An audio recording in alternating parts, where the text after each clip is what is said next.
नमस्कार दोस्तों। आज कांग्रेस की स्थापना के बाद बंगाल का विभाजन हम लोगों ने पढ़ा था। बंगाल के विभाजन के रिएक्शन में स्वदेशी आंदोलन की शुरुआत हुई। तो इससे संबंधित जितनी भी महत्वपूर्ण घटनाएं थी ये आपने पिछले क्लास में पढ़ी थी।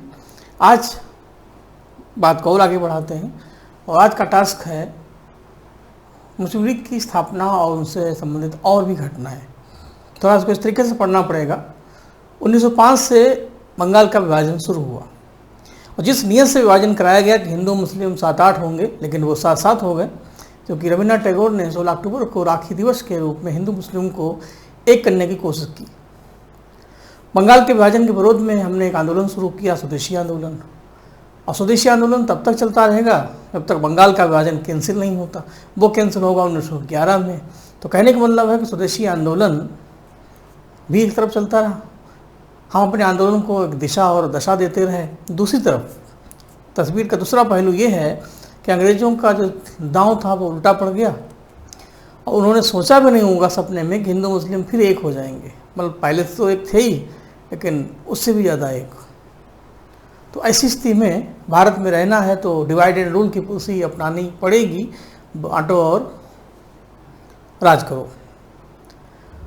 तो इसी पॉइंट ऑफ व्यू से बंगाल के विभाजन के बाद अंग्रेज़ों ने चाल ये चली कि मुस्लिम वर्ग के कुछ लोगों को अपनी तरफ आकर्षित करने की, खींचने की कोशिश की।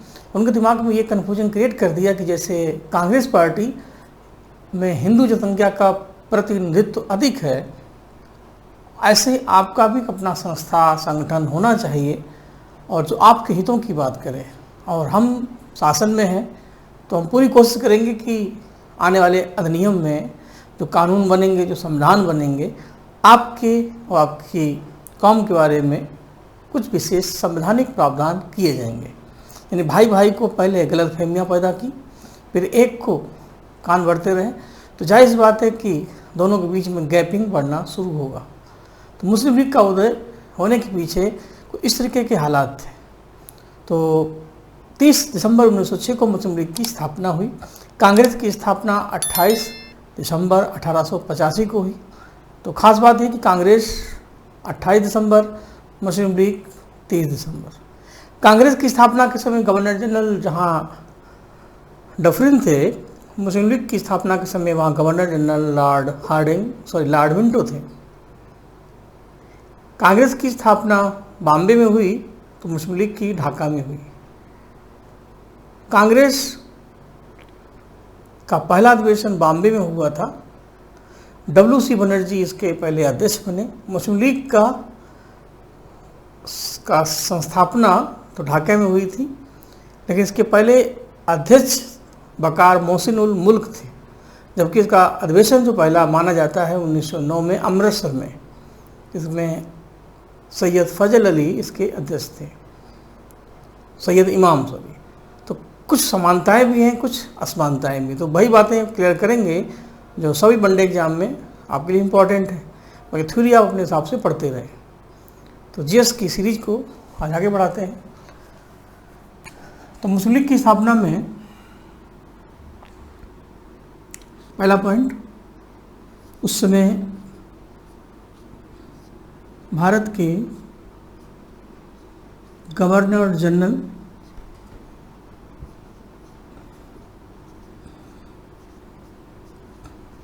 लॉर्ड मिंटो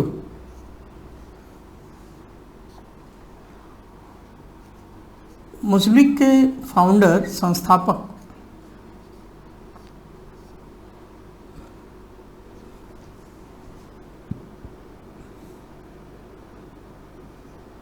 एक नाम है हबीबुल्ला,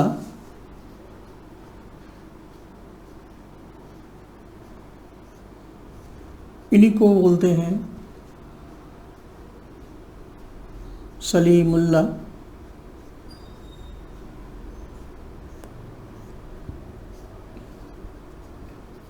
ये ढाका के नवाब थे। कि मुस्लिम लीग की स्थापना ढाका में हुई थी। और एक नाम और आता है आगा खां।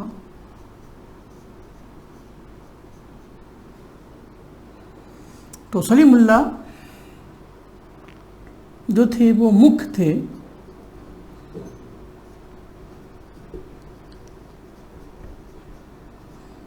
और आगा खां इनके सहयोगी थे।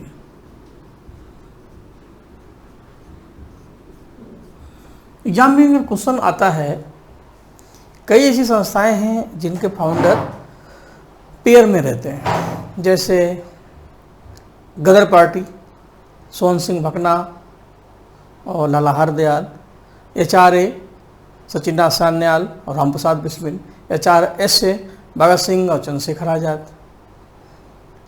ऐसे ही अनुशीलन समिति बारेंद्र घोष और भूपेंद्र नाथ दत्त। तो मुस्लिम लीग की संस्थापना में हबीबुल्लाह और आगा खां दोनों का रोल है। आगा खां की लॉर्ड मिंटो से जो मीटिंग हुई थी शिमला में, उसी के आधार पर ये ऑफ़र आया और उसके लिए ढाका के सभी नवाब से भी मुलाकात की गई। तो पेड़ में आए तो हबीबुल्लाह और आगा खां लगाए। सिंगल अगर आता है तो ऐसी स्थिति में इन दोनों में से एक का चयन करना पड़े तो आप सलीमुल्लाह का चयन करें, क्योंकि वो मेन थे। और एग्ज़ाम में अगर सलीमुल्लाह नहीं है और ऑप्शन ऐसे क्वेश्चन आ जाए कि which of the founder of Muslim league का कौन संस्थापक है, प्रतिवर्तक है, जनक है, पिता है, ऑप्शन दिया हो आगा खां, मोहम्मद अली जिन्ना, लियाकत अली और रहमत अली, तब बिना किसी जोर दबाव के आप आगा खां को लगा सकते हैं। पेयर में अगर आता है तो ऐसे रहेगा। ठीक, आगे बढ़ते हैं।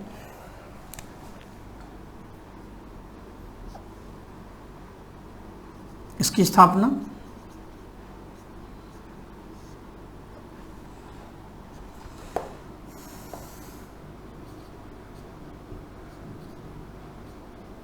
ढाका में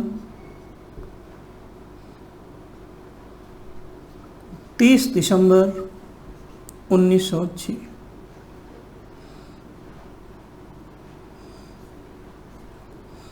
ठीक, ढाका में हुई।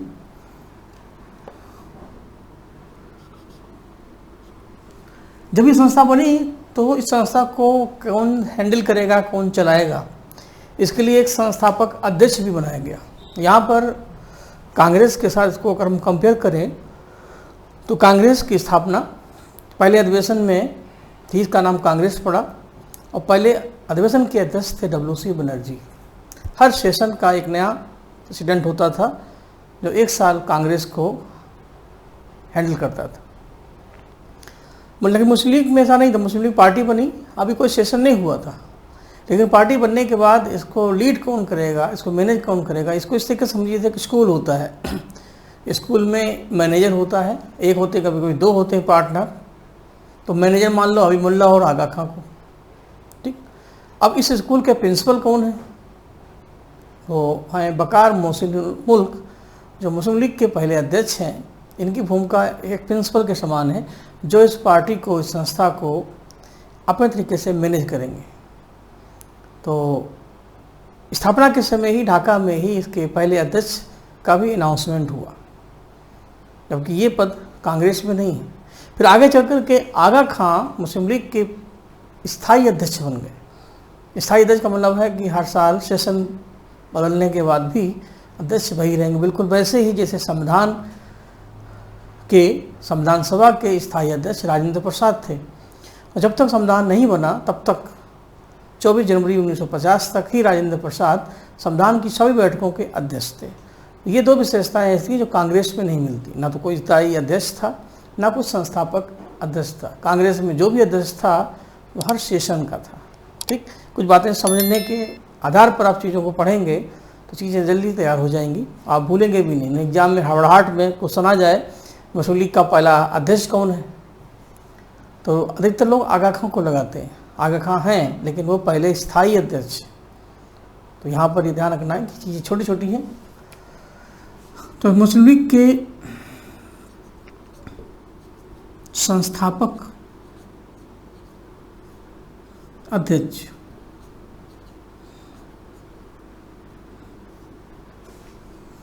उन्नीस 1906 में जो बने थे तो स्थापना 1906 में हुई थी, इसलिए ये फाउंडर प्रेसिडेंट है।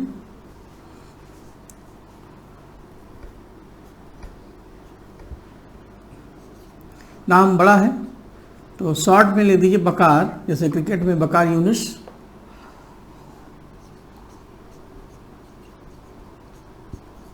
मोहसिन उल मुल्क। कुछ किताबों में नाम थोड़ा और भी बड़ा है, लेकिन बकार मुल्क, बकार उल मुल्क, नहीं तो बकार तो हैं, ठीक। बासीम अकरम और बकार यूनुस, ये कुछ ऐसे नाम हैं जो क्रिकेट में पाकिस्तान क्रिकेट टीम के सितारे रहे। जब सचिन का दौर था तो वसीम और बकार थे, उसी समय आकिब जावेद, जावेद मियांदाद, तो बकार यूनुस उसी समय के एक बॉलर थे, ठीक। तो संस्थापक अध्यक्ष में बकार। फिर इसके पहले स्थायी अध्यक्ष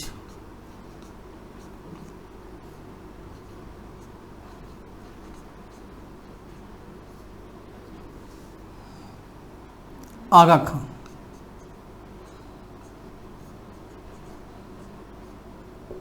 यहाँ पर एक वर्ड है परमानेंट। आगा खां इसके स्थायी अध्यक्ष बने।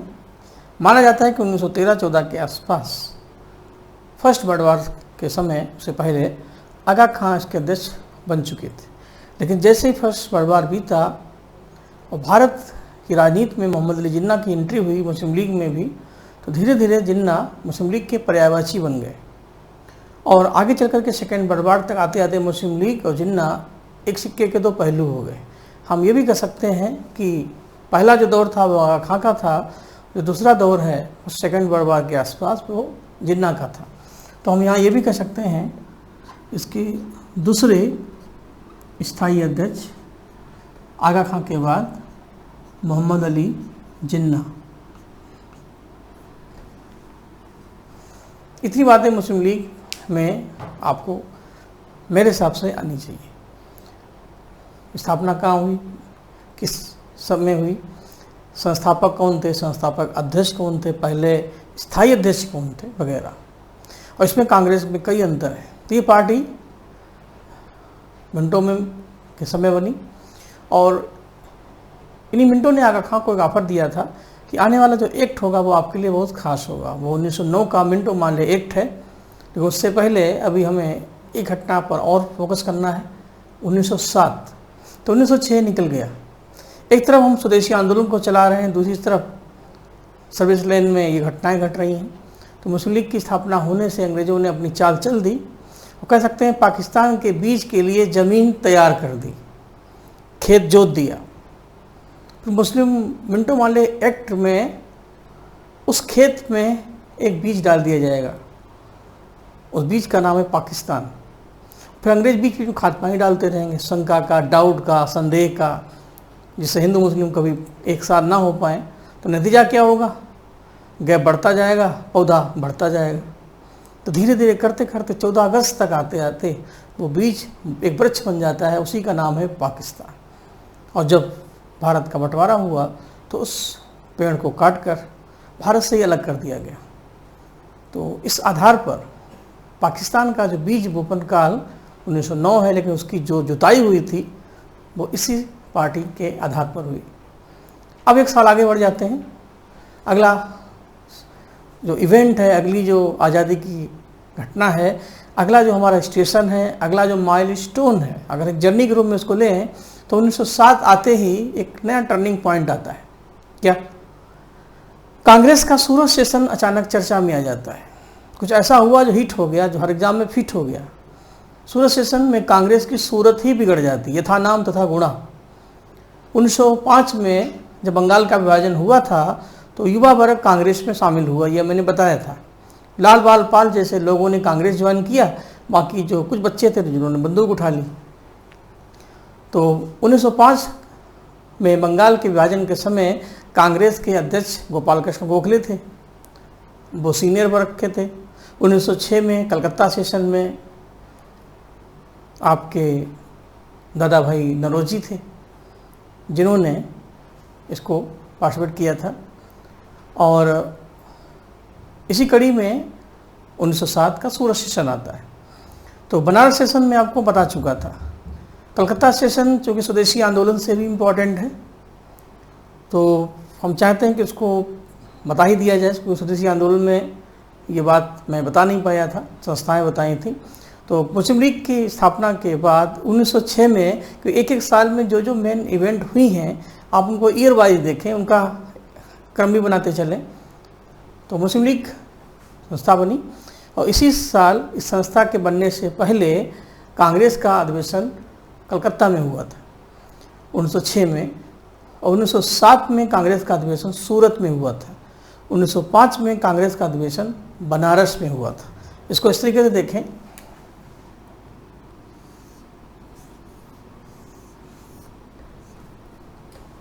तो मेन सेशन आपको तैयार हो जाएंगे।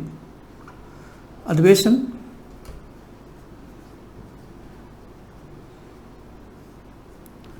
वर्ष और अध्यक्ष।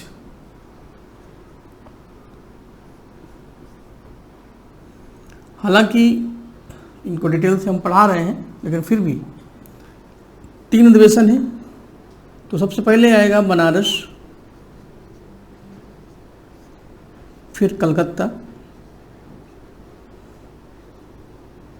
अधिवेशन को याद रखने की, उनके अध्यक्ष को तैयार करने की तैयारी अलग से नहीं करनी है, आप हालात पर आ जाइए।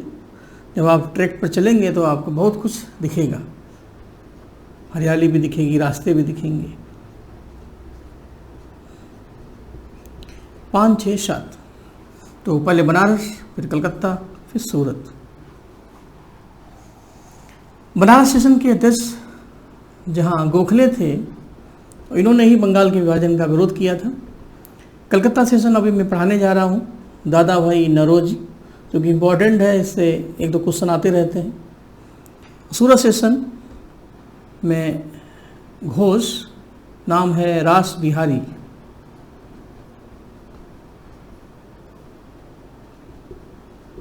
एक रास बिहारी बोस हैं और एक रास बिहारी घोष हैं, दोनों में बहुत अंतर है। धीरे धीरे हम उसको स्पष्ट करेंगे।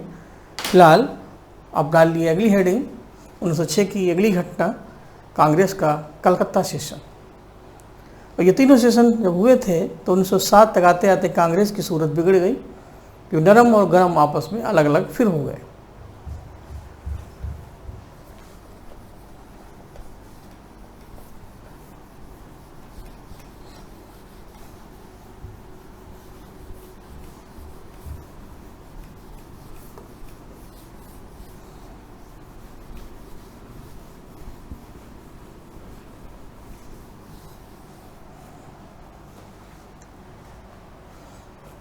अगली इवेंट,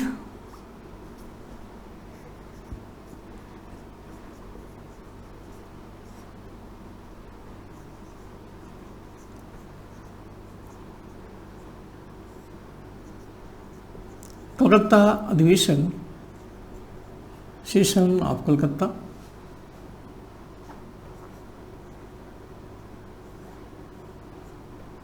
जब जब कलकत्ता सेशन आता है 1906 आता है। कलकत्ता में कई सेशन हुए। एनिवर्सेंट भी 1917 में कलकत्ता में ही पहली बार महिला अध्यक्ष बनी, ठीक। लेकिन वो 1917 का भारत है, ये 1906 का भारत है, 11 साल पहले का। तो कलकत्ता सेशन की सबसे पहली विशेषता यही है, इसका जो संबंध है वो बंगाल के विभाजन के बाद स्वदेशी आंदोलन से, ठीक। कि 1906 में हमारा स्वदेशी आंदोलन स्टार्ट हो चुका था और कांग्रेस ने पूरा इसका समर्थन किया। तो कलकत्ता अधिवेशन के समय इसकी विशेषता क्या है?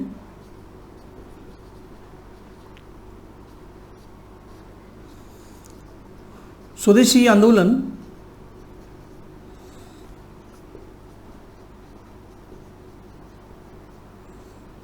के समय ये सेशन बुलाया गया।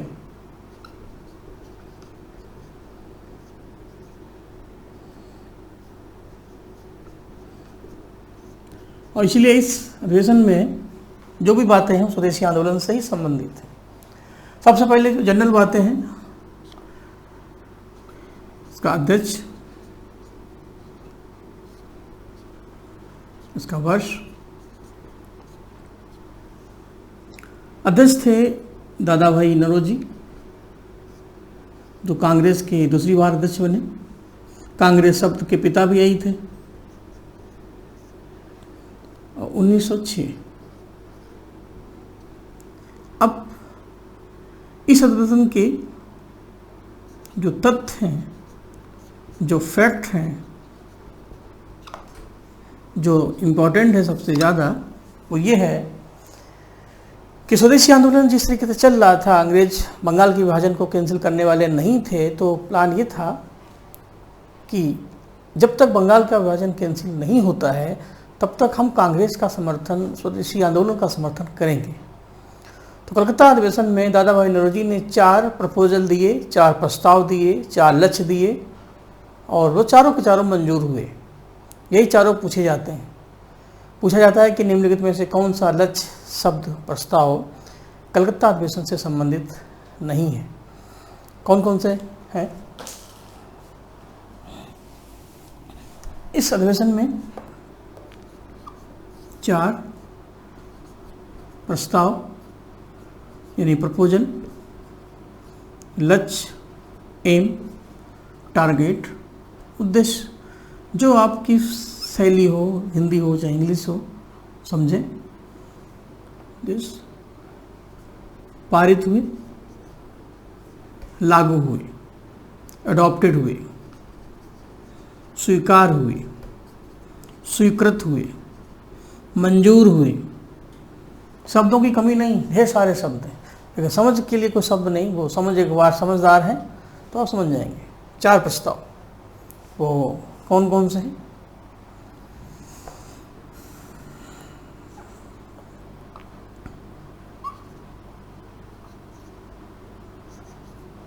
सबसे पहला है स्वराज्य, दूसरा है स्वदेशी, तीसरा है बहिष्कार। क्रम आगे पीछे हो सकता है, ऐसा कोई सीरियल नहीं है, ना सीक्वेंस है। और एजुकेशन,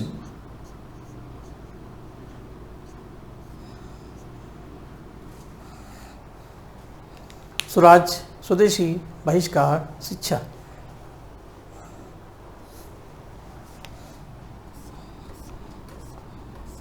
ये चारों प्रस्ताव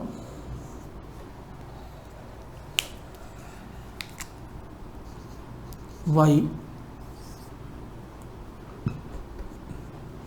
नौरोजी कहाँ? कलकत्ता में।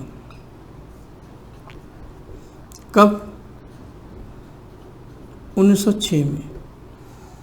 यही 3 क्वेश्चन आते हैं। स्वराज शब्द का पहला प्रयोग, स्वराज शब्द का पहला उल्लेख, स्वराज शब्द की पहली मांग, स्वराज शब्द की पहली व्याख्या कब, किसने और कहाँ और की? ठीक, ये रहेगा। ये ध्यान रखना। स्वराज का मतलब समझा देते हैं। स्व यानी अपना, राज यानी शासन, अपना शासन। तो नौरोजी के अनुसार हमारा लक्ष्य होना चाहिए स्वराज, यानी अब हमें अपने घर को दोबारा वापस लेने के लिए प्रयास करना चाहिए। इसी स्वराज के आगे पूर्ण स्वराज लगा दें। तो पूर्ण स्वराज की मांग लाहौर अधिवेशन में 1929 में नेहरू ने की। यहाँ बहुत इंटरेस्टिंग सेक्शन है। अगर स्वराज जाए और पूर्ण स्वराज जाए, क्योंकि पढ़ते समय जैसे जैसे चीज़ें कंपेयर होने लगेंगी तो स्वराज का संबंध है नौरोजी से, कलकत्ता 1906। पूर्ण का मतलब पूरा स्वराज, पूरा का मतलब है विद वैगन बैगेज अंग्रेज भारत से निकल जाए, हमारा घर पूरा हमको मिले। जबकि 1906 के भारत में हमारी ये मांग नहीं थी, क्योंकि लोहा गर्म होता है तभी हम उतनी चोट करते हैं, तभी वो आकार लेता है, जैसा माहौल वैसी मांग। तो ये स्वराज एक औपनिवेशिक स्वराज था, मतलब हमारी मांग ये थी कि अंग्रेज भारत में बने रहें, कोई दिक्कत नहीं, लेकिन कुछ हमें प्रशासन मिले, कुछ आपको मिले, कुछ आप देखें, कुछ हम देखें। लेकिन 1929 के भारत में पूर्ण स्वराज यानी पूर्ण स्वतंत्रता जिसको बोलते हैं, फुली इंडिपेंडेंस की मांग हुई। अब हमें पूरा भारत चाहिए जो हमें मिला 15 अगस्त को, ठीक। और बस केवल ये शब्द आ जाएगा तो नेहरू, जो नौरोजी हैं वो नेहरू बन जाएंगे, ना से नौरोजी ना से नेहरू। और जो कलकत्ता है वो लाहौर बन जाएगा, और जो 6 है घूम के 9 बन जाएगा, ऐसे। और इस तरीके से 2 प्यारे क्वेश्चन आपके आ जाएंगे, ठीक। पढ़ते रहिए, थोड़ा थोड़ा समझते भी रहिए। कि मैंने पहले कहा था कि स्वतंत्रता संग्राम और संविधान, जीएस के 2 ऐसे सब्जेक्ट हैं जिनको आपने एक बार समझ लिया, बहुत ज़्यादा घुस के नहीं, जितना जरूरी है उतना, तो आप किसी भी एग्जाम में जाएं, जीएस का 50% सेक्शन आपके हाथ में लगभग आ जाता है। उसके बाद बाकी के जो सब्जेक्ट हैं वो भी अपना रोल प्ले करते हैं, लेकिन सबसे बड़ी बात है इसमें 10 आप पढ़ते हैं तो 5-6 आपको दिख जाते हैं। बाकी विषयों में साइंस हुआ, ज्योग्राफी हुआ, एक ब्रॉड सेक्शन है, हालांकि ज्योग्राफी आपको हम ही पढ़ाएंगे, लेकिन फिर भी हम जानते हैं कि उस विषय की रेंज कितनी है। लेकिन इसमें जितनी है बस फिक्स है, फाइनल है, जो पढ़ेंगे उसका यूटिलाइजेशन ज़्यादा से ज़्यादा आप कर सकते हैं, क्योंकि फिक्स से क्वेश्चन यहाँ से आते हैं। ये है कलकत्ता सेशन 1906, ठीक। और इस आंदोलन अधिवेशन का संबंध पूरी तरीके से स्वदेशी आंदोलन को मोटिवेट करना था, आगे बढ़ाना था। तो स्वदेशी हमारा लक्ष्य होगा, स्वदेशी स्वराज हमारा लक्ष्य होगा, स्वदेशी आंदोलन का हम पूरा समर्थन करेंगे, कंटिन्यू करते रहेंगे। और बहिष्कार हमारा एक साधन होगा आंदोलन के विरोध का। शिक्षा हम बच्चों को स्वदेशी देंगे, इसके लिए हम संस्थाओं वगैरह बनाएंगे और स्वदेशी तरीके से बच्चों को स्कूल भेजेंगे। तो देखते देखते 1906 भी निकल गया।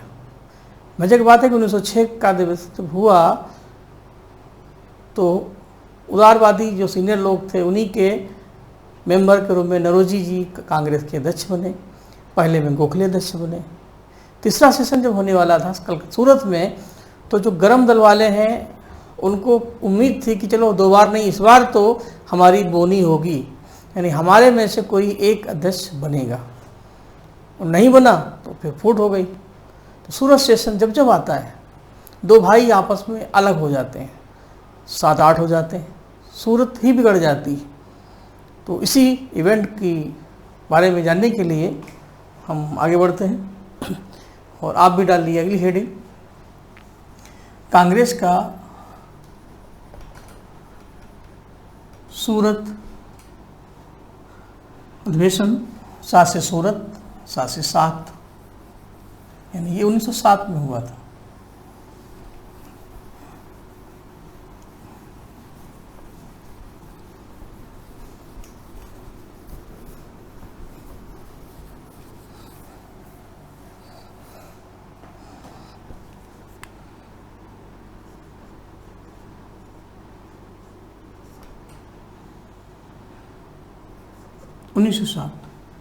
एक छोटा सा सेशन है, लेकिन इसका जो आधार है वो काफ़ी ज़्यादा ब्रॉड है, क्योंकि पहली बार कांग्रेस का बंटवारा हुआ। सूरत सेशन में अध्यक्ष कौन बनेगा, इसके लिए जो उम्मीदवार थे, कैंडिडेट थे,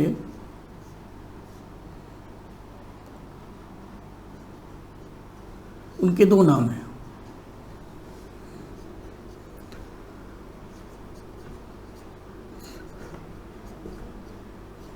रास बिहारी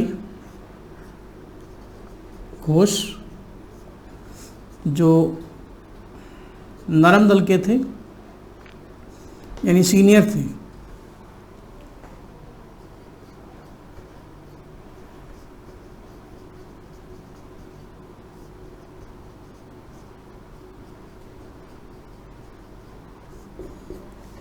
और लाला लाजपत राय गरम दल के थे।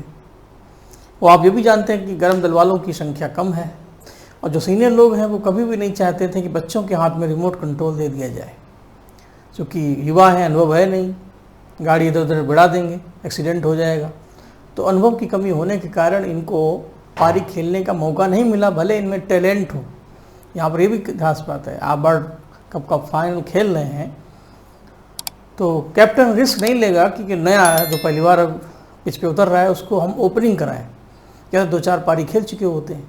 तो अध्यक्ष पद की बात का मतलब है पूरे भारत को लीड करना, तो इसीलिए ये अध्यक्ष नहीं बने, लेकिन इनकी भी अपनी पर्सनालिटी थी तो गुस्सा तो आएगा ही। फाइनली जो अध्यक्ष बने जो उम्मीदवार हैं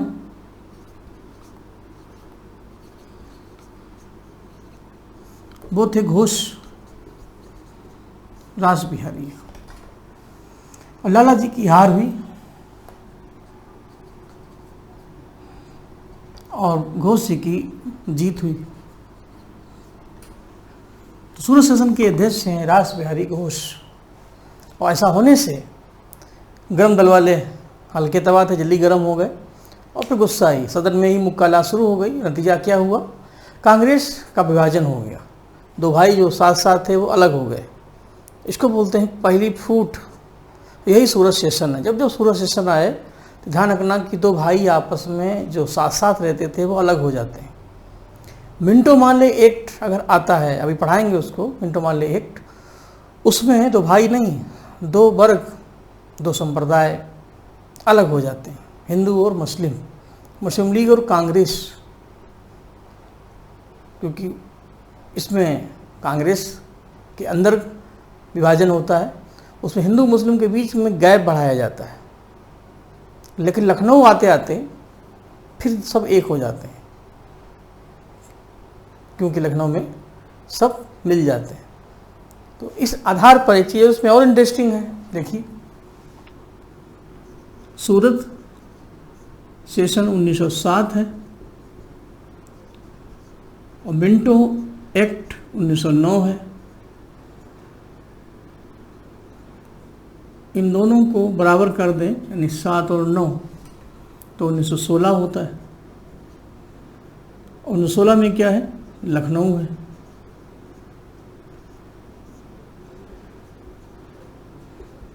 लखनऊ अधिवेशन में जितने भी बिछड़े हैं वो सब मिल जाते हैं आपस में।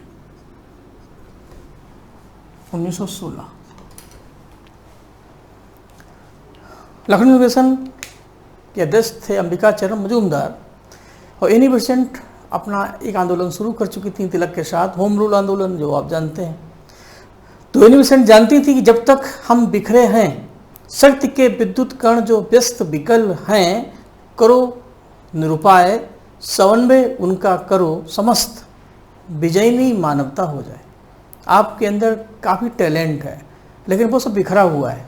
धैर्य है लेकिन आपने कभी उसको जज नहीं किया, पेशेंस है लेकिन उसके आपने कभी यूज नहीं किया, आप में विनम्रता है लेकिन कभी यूज नहीं की, आप में क्षमता है, बुद्धि है, लगन है, लेकिन सब सोए पड़े हैं क्योंकि आपको अपने पर भरोसा नहीं है। जैसे हनुमान जी अपनी शक्तियाँ खो गए थे, लेकिन सपोज करिए किसी कारण आप मोटिवेट हो जाएं, कोई आपको जामंत जैसा जगा दे, तो जितने भी बिखरे हुए मोती हैं वो एक धागा में पिर जाएंगे।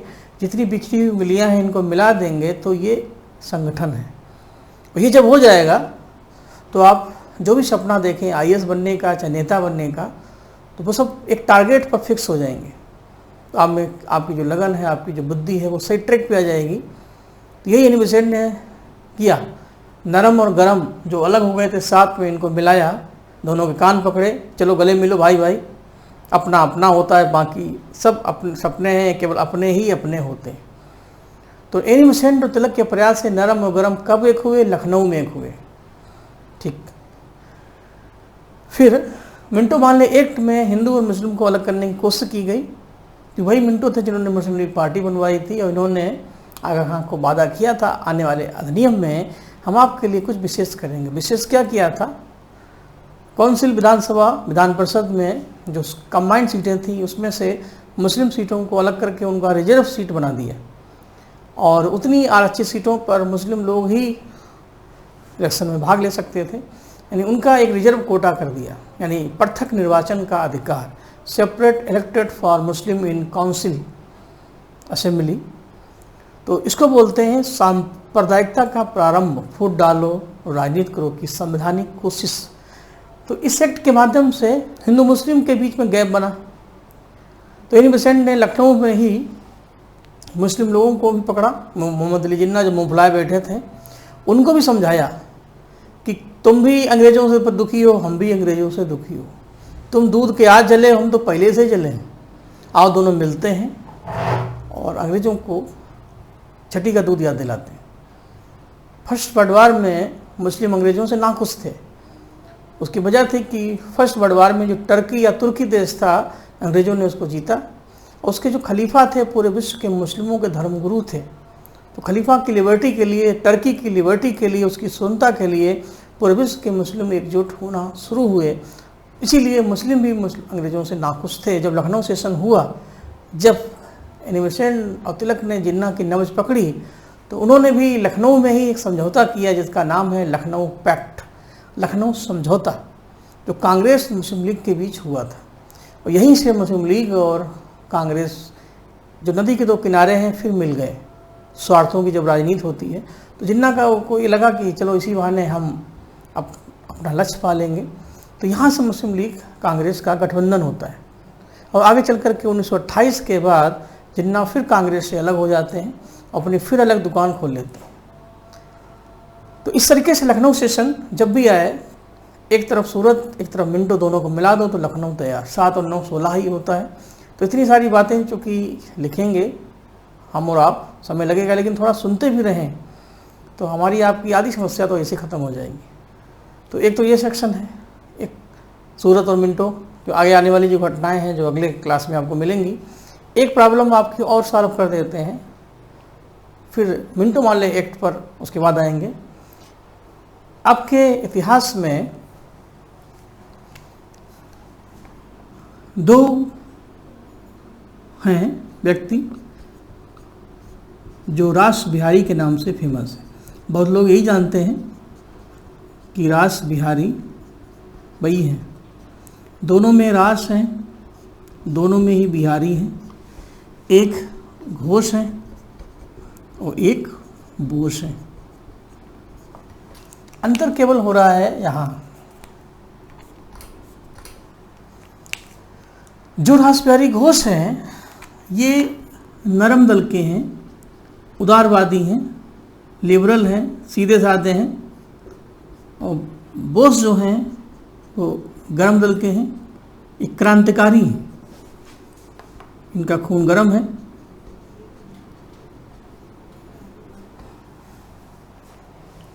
दोनों से क्वेश्चन आते हैं। अब हम कंफ्यूज आ जाते हैं तो एक का इसका, उसका उसका इसका कर देते हैं। तो आइए मैं इस प्रॉब्लम को आज सॉल्व कर देता हूँ। अगर क्वेश्चन आ जाए कि आज़ाद हिंद फौज, इंडियन नेशनल आर्मी या इंडियन इंडिपेंडेंस लीग के संस्थापक कौन है, तो दिमाग में एक उत्तर आता है रास बिहारी बोस। थोड़ी देर के लिए बोस नहीं आता है तो आज़ाद हिंद फौज के कमांडर कौन है, अच्छा सेनापति कौन है, तब तो आप बता सकते हैं सुभाष चंद्र बोस। तो यहाँ पर ये ध्यान रखना है कि रास INA इंडियन नेशनल आर्मी के फाउंडर, संस्थापक भी बोस हैं और कमांडर, सेनापति भी बोस हैं। एक रास बिहारी बोस हैं, एक सुभाष चंद्र बोस हैं। तो दोनों जो बोस बोस मिलेंगे तो ये अकेले घोष हो जाएंगे, अघोष। एक तो ये तरीका है। तो यही रास बिहारी बोस हैं जिन्होंने राजधानी दिल्ली बनने के बाद हार्डिंग को मारने के लिए एक प्लान बनाया था, master plan, Delhi murder case, Hardinge हत्याकांड, जो आपको हम क्रांतिकारी आंदोलन में पढ़ाएंगे।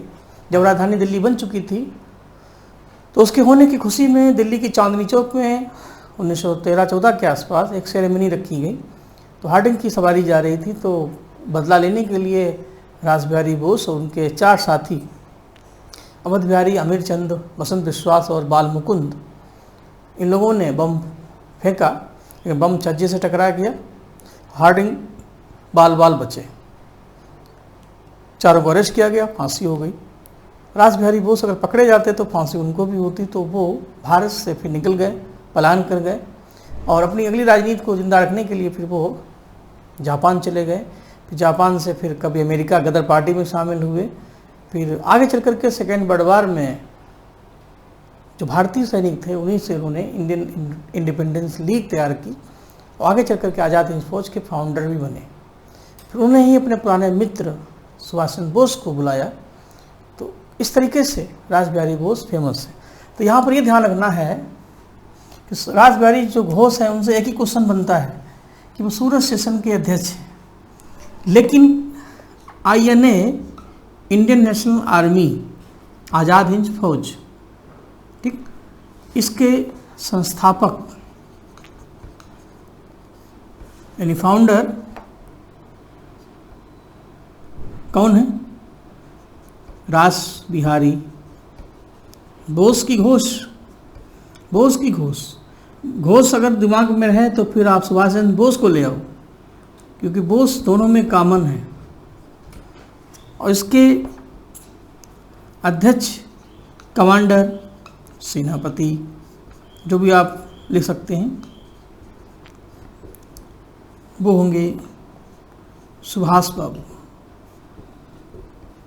सुभाष चंद्र बोस के बारे में बच्चा बच्चा जानता है, सब जानते हैं कि सुभाष चंद्र बोस आज़ाद हिंद फौज से जुड़े हैं। तो जब ये जुड़े हैं तो बोस के साथ बोस फ्री, जैसे आप धनिया के साथ मिर्चा फ्री लेते हैं, ब्रेड के साथ बटर फ्री लेते हैं, स्कीम चलती ना जैसे अमेजान पर या जोमेटो की। तो बोस से बोस को मिला दो तो INA तैयार हो जाता है। तो घोष जो हैं वो अकेले पड़ जाते हैं। तो घोष का संबंध है सूरत स्टेशन से, ठीक, और बोस का संबंध है INA से, दोनों बोस। तो इस तरीके से थोड़ा सा दिमाग में कोडिंग डिकोडिंग करें, थोड़ा सा दिमाग में क्रिएटिविटी लाएं, रचनात्मकता जिसको बोलते हैं, सृजनात्मकता। कि ज़्यादा दूध पीने से मेमोरी नहीं बढ़ती है, पेट खराब हो जाता है। अब जितना 3 का 5, 5 का 3 करेंगे बैठे बैठे, उतनी चीज़ें जल्दी तैयार होंगी। इन्हीं सारी बातों के बाद अगली क्लास में हम शुरू करेंगे मिंटो मार्ले एक्ट 1909। उसके बाद तीसरा दिल्ली दरबार, और बाकी जो दरबार हैं उनको लगाते हैं। फिर फर्स्ट वर्ल्ड वॉर शुरू हो जाएगा। फिर उसके बाद जैसे जैसे जब जो होगा वही जो राम ने चिरा खा, और जब जब जो होना था तब तब सो हुआ था। हम तो एक मील के जो सफ़र है उसके एक सिपाही हैं, और आप लोग पीछे पीछे चल रहे हैं। तो आगे चलते जाएंगे, जो दिखेगा, जो दिख रहा है, जो हो चुका है, उसी को बताना है, और वही सब एग्ज़ाम में भी दिखना चाहिए। सभी लोगों को नमस्कार, धन्यवाद।